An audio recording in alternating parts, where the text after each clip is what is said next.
ফিলিস্তিন সম্পর্কে এই পয়েন্টগুলো আপনাদের সামনে পেশ করি, যেগুলি সম্পর্কে অধিকাংশ মুসলিমরা জানেন না।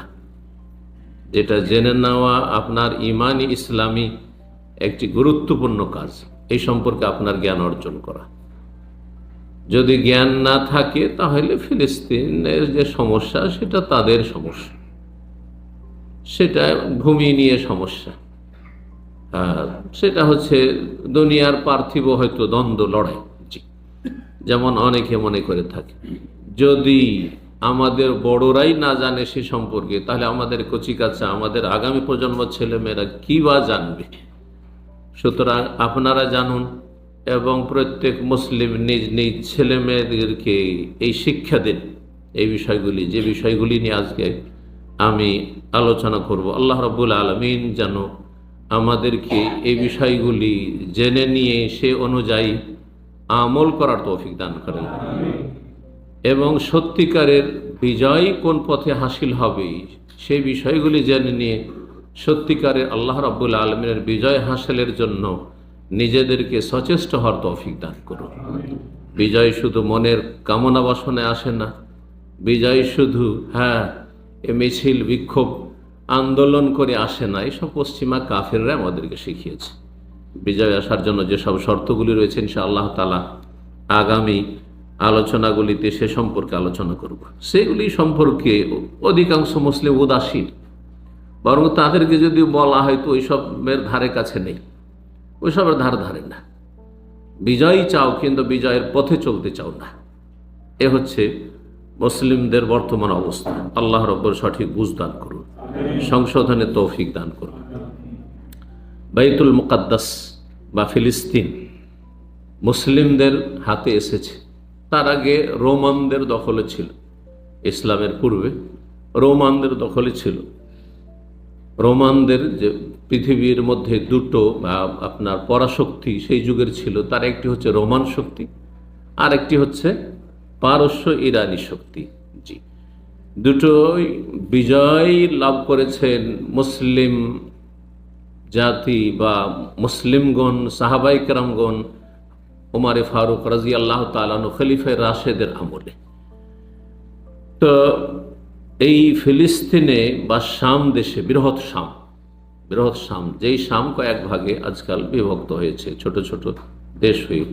শাম দেশের একটি অংশ হচ্ছে সিরিয়া, আর একটি অংশ হচ্ছে জর্ডন, আর একটি অংশ হচ্ছে লেবানন, আর একটি অংশ হচ্ছে প্যালেস্টাইন, যার একটি অংশের নাম ইহুদিরা। তাদেরকে যে সব কাফের শক্তি রয়েছে সেসব কাফের শক্তিদের পৃষ্ঠপোষকে বরং তাদেরকে দিয়ে দেওয়া হয়েছে। তাদের কোনো অস্তিত্ব ছিল না, যাদের ওপর আল্লাহ রাব্বুল লাঞ্ছনা, জিল্লত, দুর্গতি অবধারিত করেছেন। জরিবাত আলাইহিম জিল্লাতু ওয়াল মাসকানা আইনামা সুকিফু। আল্লাহ বলছেন যেখানেই থাক না কেন ইহুদি জাতি, তাদের ওপর লাঞ্ছনা এবং তাদের ওপর দুর্ভোগ আর কষ্ট, এটি আল্লাহর পক্ষ থেকে চাপিয়ে দেওয়া হয়েছে। কিন্তু ইল্লা বিহাবলি মিনাল্লাহ আও হাবলি মিনান নাস, হয় আল্লাহ রাব্বুল আলামিনের সাহায্য নেমে আসবে যদি তারা তওবা করে ফিরে আসে, ঈমান নিয়ে আসে আল্লাহর তাওহীদের ওপর, শেষ রাসূল মুহাম্মদ সাল্লাল্লাহু আলাইহি সাল্লামের ওপর, ওইভাবে যেইভাবে সমস্ত নবী রাসূলগণের প্রতি ঈমান আল্লাহ ফরজ করেছেন। জি, আও হাবলি মিনান নাস, অথবা মানুষের পৃষ্ঠপোষক কোথায়?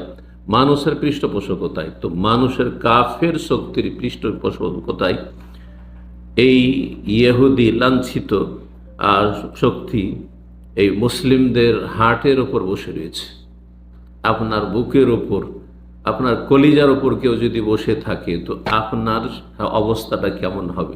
ঠিক মুসলিম জাতির অবস্থা ঠিক ওই রকমই বর্তমান অবস্থায়, যেখানে ফিলিস্তিন দখল করে আছে এই জালেম, কাফির, লাঞ্ছিত এই ইহুদি শক্তি। জি,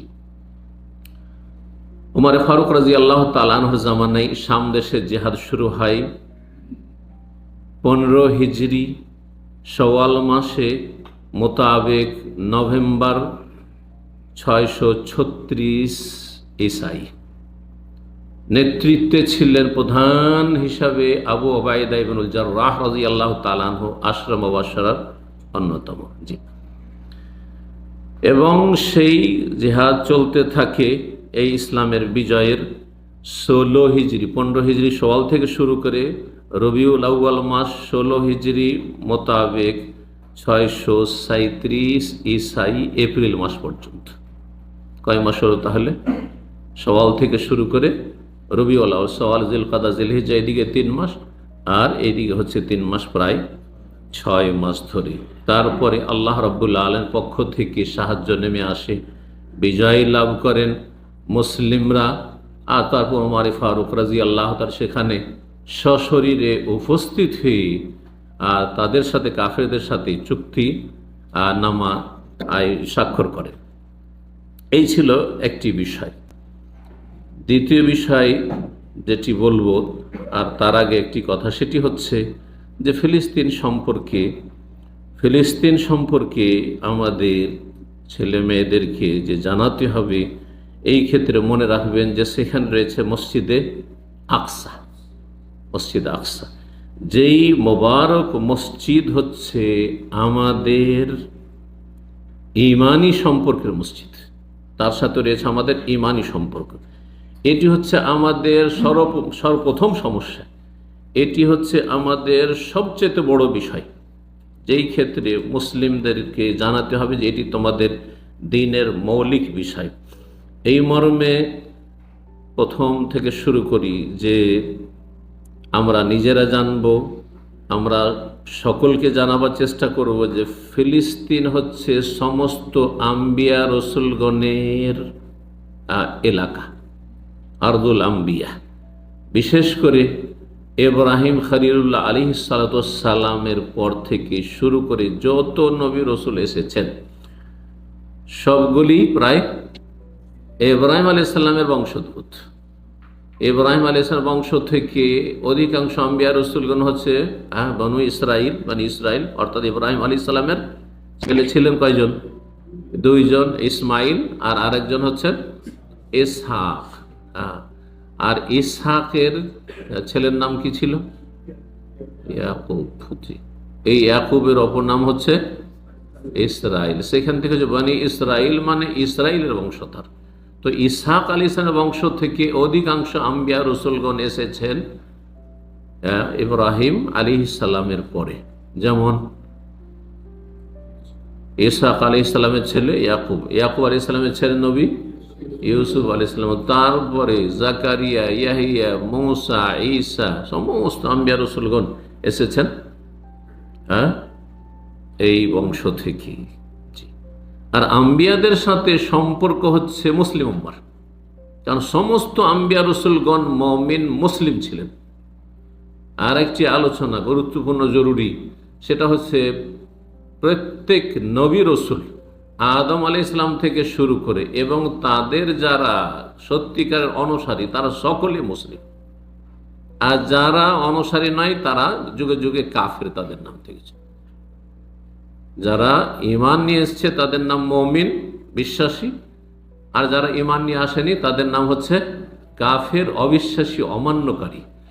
যারা ঈমান নিয়ে এসছে এবং মেনে নিয়েছে তাদের নাম হচ্ছে মুসলিম, আর যারা মেনে নেয়নি তাদের নাম হচ্ছে কাফের। কোরআনে এই দুটো নামই দেওয়া হয়েছে। দুটো মানব জাতিকে 2 ভাগে ভাগ করা হয়েছে।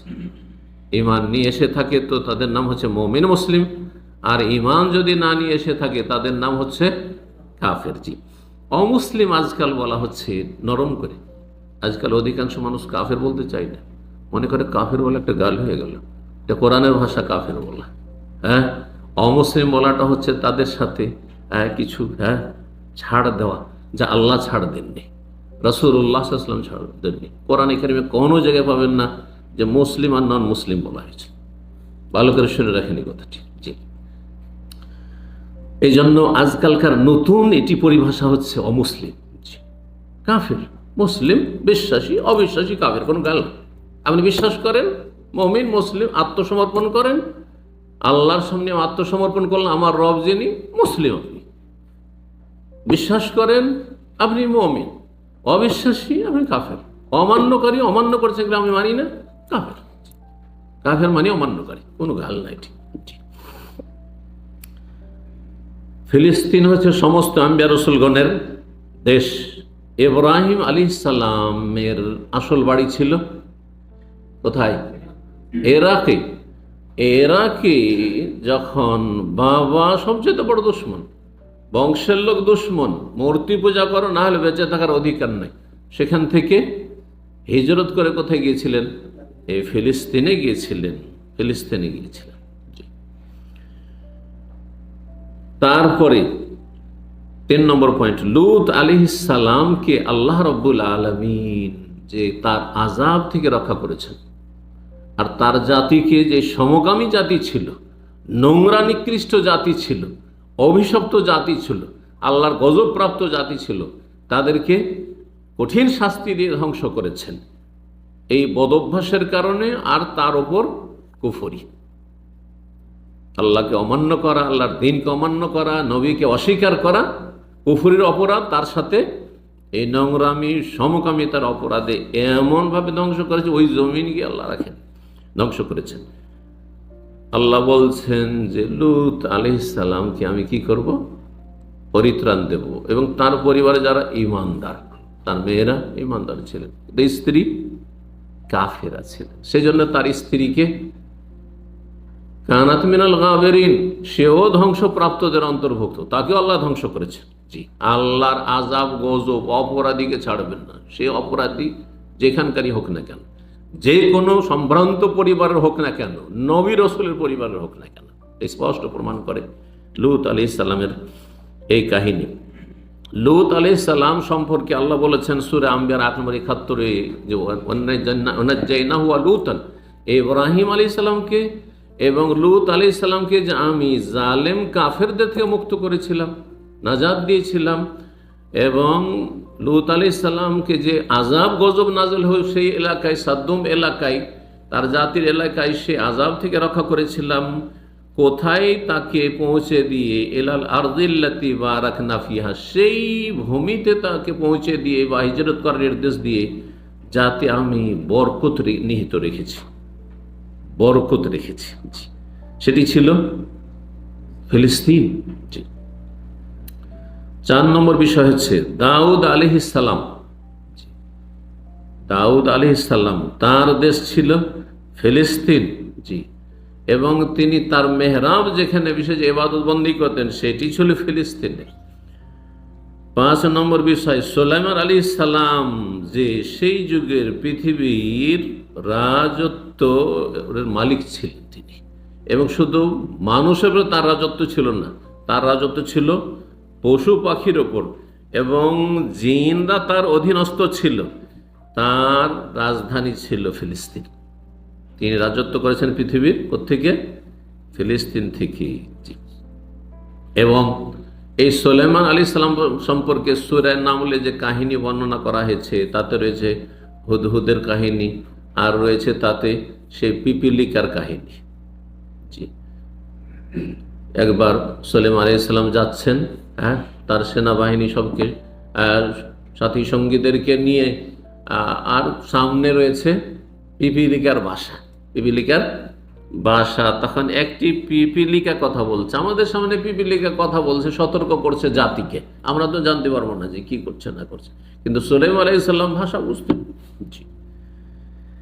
এই পিপিলিকা কি বলছে? ইয়া আইয়ুহান নামলু, হে পিপিলিকার দল, একটি কালাত নামলাতুন, একটি পিঁপড়া বলছে, একটি পিপিলিকা বলছে ইয়া আইয়ুহান নামল, হে পিপিলিকার দল, উদখুলু মাসাকিনাকুম, তোমাদের গর্তে বাসায় ঢুকে পড়ো। মাসাকিনাকুম আপনারা বলছেন সাকান, আজকাল বাসাকে বলা হচ্ছে।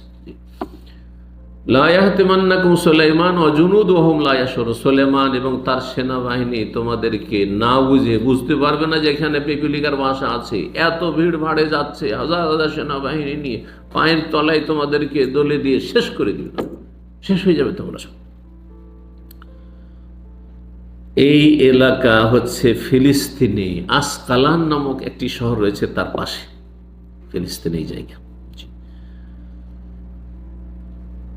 এখানেই জাকারিয়া আলাইহিস সালামের মেহরাব, যে মেহরাবের কথা কোরআনে কারিমে রয়েছে, কুল্লামা দাখালা আলাইহা জাকারিয়া আল মেহরাব ওয়াজাদা ইনদাহা রিজক, যে জাকারিয়া আলাইহিস সালাম কি করছিলেন?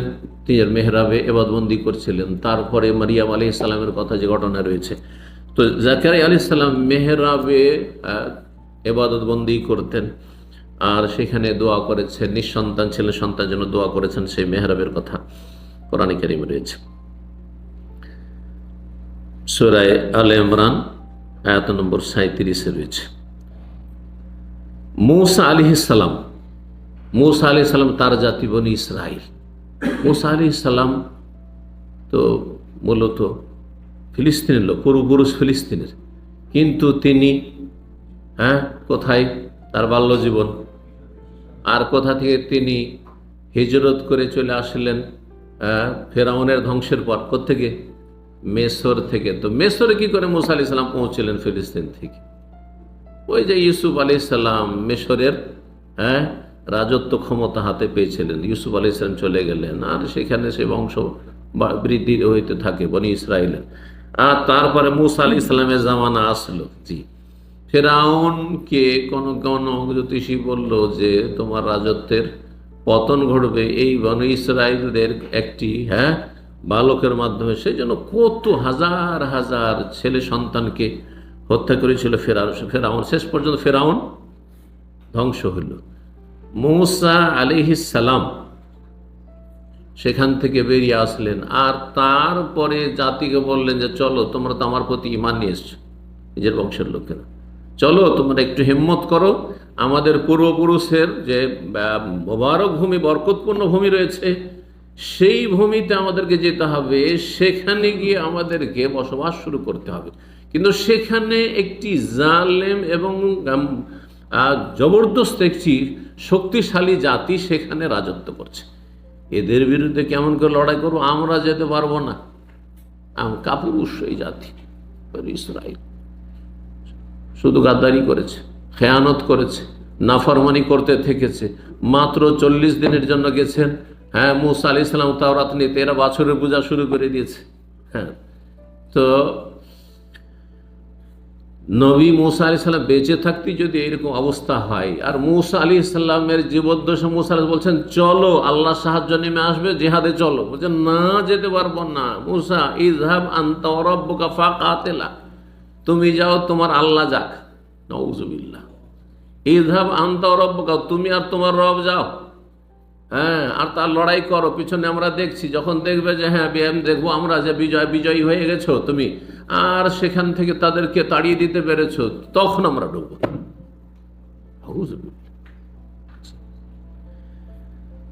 তো মূসা আলাইহিস সালাম তাদেরকে বলে চলো, উদখুলুল আরদাল মুকাদ্দাসাতাল্লাতী কাতাবাল্লাহু লাকুম, সেই মুকাদ্দাস পবিত্র ভূমিতে চলো জিহাদ করার জন্য, যেটা আল্লাহ তোমাদের ভাগ্যে লিখে রেখেছেন তোমাদেরই হবে। মুমিন মুসলিমদের হবে, তোমরা মুসলিম, তোমরা মুমিন, আর ওরা হচ্ছে কাফের, সুতরাং তোমাদের হবে। সেটা হচ্ছে এই প্যালেস্টাইন। 7 নম্বর বিষয়, এই ফিলিস্তিনের ভূমিতে অনেক মুজিজা, অলৌকিকত্ব ঘটেছে। এখানে ঈসা আলাইহিস সালাম ভূমিষ্ঠ হয়েছে। ঈসা আলাইহিস সালামের মা ছিল, কিন্তু কোনো বাবা ছিল না। বাবা ছাড়া আল্লাহ রাব্বুল আলামিন মানব জাতিকে দেখিয়ে দিয়েছেন যে পৃথিবীতে আল্লাহ প্রতিটি বিষয়ের জন্য মাধ্যম করেছেন। অসুস্থ হয়েছেন, ওর জন্য একটু ওষুধ খেতে হবে, তাহলে ভালো হবে, মাধ্যম। কিন্তু এটি মাধ্যম মাত্র। মাধ্যম ছাড়াও আল্লাহ ইচ্ছা করলে যে কোনো কিছু করে দিতে পারে। কোন ফায়াকুন, হয়ে যাও বললে হয়ে যাবে, ভালো হয়ে যাও, ভালো হয়ে গেল। সব কিছুই হতে পারে, সব কিছু হইতে পারে। এইরকমই ছেলে মেয়ের ভূমিষ্ঠ হওয়া অথবা প্রজন্ম বাড়া, এর জন্য প্রজন্মের জন্য আল্লাহ রাব্বুল আলামিন একটি মাধ্যম তৈরি করেছেন, যে পুরুষ নারীর সহবাসের মাধ্যমে গর্ভধারণ করবে, আর তারপরে কি হবে?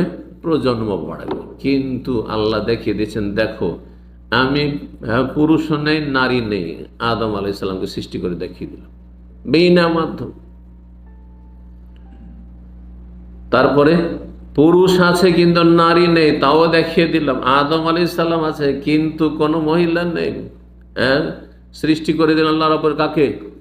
হাওয়া আলাইহিস সালামকে। তারপর আল্লাহ বলেন ঠিক আছে আরেকটা দেখিয়ে দিই। হ্যাঁ হ্যাঁ, নারী আছে কিন্তু নর নেই।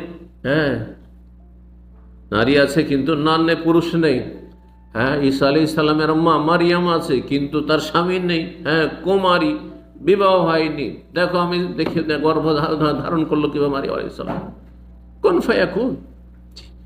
আর তারপরে বাকি সমস্ত মানুষের জন্য আল্লাহ একটা মাধ্যম তৈরি করে দিয়েছে, এই মাধ্যম ছাড়া হবে না। তো এই একটি মুজিজা আল্লাহ রাব্বুল যা দেখেছেন তা ছিল কোথায়? ফিলিস্তিনে ছিল।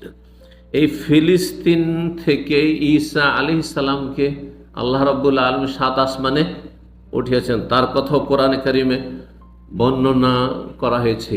কখন উঠিয়েছিলেন আল্লাহ রাব্বুল আলামিন, কেন উঠিয়েছিলেন? এই ইহুদিরাই ঈসা আলাইহিস সালামকে হত্যা করার জন্য ঘেরাও করেছিল যে আজকে শেষ করে দেব।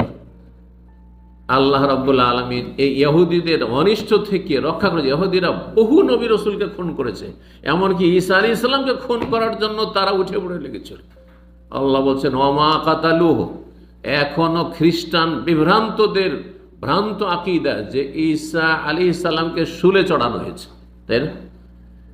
আর ঈসা আলাইহিস সালামকে শুলে চড়ানোর মাধ্যমে ঈশ্বর নিজের পুত্রকে শুলে চড়িয়ে দিয়ে খ্রিস্টান জাতির যত পাপ রয়েছে সমস্ত পাপের মোচনের ব্যবস্থা করে দিয়েছে। এই ভ্রান্ত বিশ্বাস হচ্ছে কাদের? আল্লাহ যদি ক্ষমাই করবেন হ্যাঁ খ্রিস্টানদেরকে, তো আল্লাহ এমনি ক্ষমার ঘোষণা করে দেন নিজের পুত্রকে কুরবানি করে। কেন? এটা ছোট বাচ্চাও বুঝবে। হ্যাঁ, নিজের ঈশ্বর নিজের সন্তানকে আবার কোরবানি করিয়ে তারপর কার জন্য কোরবানি করবে? নিজের ছেলেকে কেউ জবাই করায়, নিজের ছেলেকে খুন করায়, আর তারপরে আমি জাতির কাফারা। কেন? এমনিতে হবে না? আল্লাহ কি অক্ষম? হ্যাঁ, চিন্তা করুন তো দেখি, যদি ঈসা আলাইহিস সালাম আল্লাহর পুত্র হয় তো এমনি আল্লাহ করতে পারতেন না ক্ষমার ঘোষণা যে খ্রিস্টান সব মাফ, 7 খুন সব মাফ? কত ভ্রান্ত বিশ্বাস। আল্লাহর খণ্ডনে সূরা আলে ইমরান বলছে ওমা কাতালুহু ওমা সালাবুহু, তারা হত্যাও করেনি, খুনও করতে পারেনি ইহুদিরা। ওমা সালাবুহু, তারা শুলেও চড়াতে পারেনি। ওয়ালাকিন শুব্বিহা লাহুম, তাদের বুঝতে ভুল হয়েছে, আসলে অন্য লোকে খুন করেছে, অন্য লোকে খুন করেছে। তাদের নিজেদের লোককে যে প্রথম খুন করার জন্য হয়েছে তাকে খুন করেছে, তাকে ঈসা আলাইহিস সালামের রূপ দিয়ে দেওয়া হয়েছে। বরং আল্লাহ কি করেছেন? তাকে তার কাছে চতুর্থ আসমানে উঠিয়ে নিয়েছেন।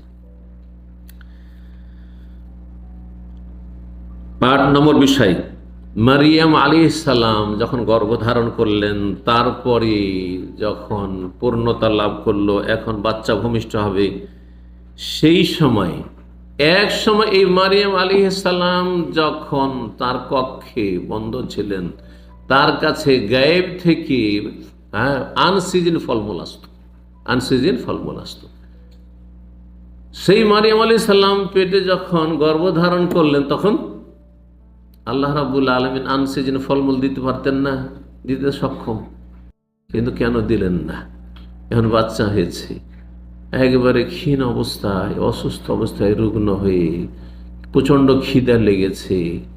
এই অবস্থায় আল্লাহ বলছেন ওয়াহুজ্জি ইলাইকা বিজিযইন নাখলা, তোমাকে খিদা লেগেছে প্রচণ্ড, আর তোমার খাবার প্রয়োজন, এই যে খেজুর গাছে খেজুর আছে, খেজুর গাছটাকে নাড়া দাও, হ্যাঁ ঝাঁকানি দাও, হ্যাঁ তো সাকিত আলাইকা রতাবান জানিয়া, তাহলে রতাব তাজা তাজা খেজুর ওপর থেকে পড়বে, ওইটা কুড়িয়ে খাও।